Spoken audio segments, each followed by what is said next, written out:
ആത്മാവ് നിറഞ്ഞവളായിരുന്നു. അവൻ സന്തോഷിച്ചു. നീ സ്ത്രീകളിൽ അനുഗ്രഹീതയാണ്, നിന്റെ ഉദരഫലവും അനുഗ്രഹീതം. എന്റെ കർത്താവിന്റെ അമ്മ എന്റെ അടുത്ത് വരാനുള്ള ഈ ഭാഗ്യം എനിക്ക് എവിടെ നിന്ന്? ഇതാ നിന്റെ അഭിവാദസ്വരം എന്റെ ചെവികളിൽ പതിച്ചപ്പോൾ ശിശു എന്റെ ഉദരത്തിൽ സന്തോഷത്താൽ കുതിച്ചാടി. കർത്താവ് അരുൾ ചെയ്ത കാര്യങ്ങൾ നിറവേറുമെന്ന് വിശ്വസിച്ചവൾ ഭാഗ്യവതി.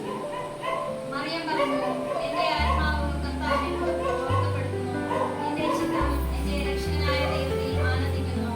അവിടുന്ന് എന്റെ ദാസിയുടെ താഴ്മയെ കടാക്ഷിച്ചു. ഇപ്പോൾ മുതൽ സകല തലമുറകളും എന്നെ ഭാഗ്യവതിയെന്ന് പ്രകീർത്തിക്കും. ശക്തമായവൻ എനിക്ക് വലിയ കാര്യങ്ങൾ ചെയ്തിരിക്കുന്നു. അവിടുത്തെ നാമം പരിശുദ്ധമാണ്. ദൈവത്തെ ഭക്തരുടെ മേൽ തലമുറകൾ തോറും അവിടുന്ന് കരുണ വർഷിക്കും. അവിടുന്ന് എന്റെ കുറ്റം കൊണ്ട് ശക്തി പ്രകടിപ്പിച്ചു. സ്ത്രീജാലത്തിൽ അവൻ കേൾക്കുന്നവരെ ചിതറിച്ചു. ശക്തന്മാരെ സിംഹാസനത്തിൽ നിന്ന് മറിച്ചിട്ടു. എളിയവരെ ഉയർത്തി. വിശക്കുന്നവരെ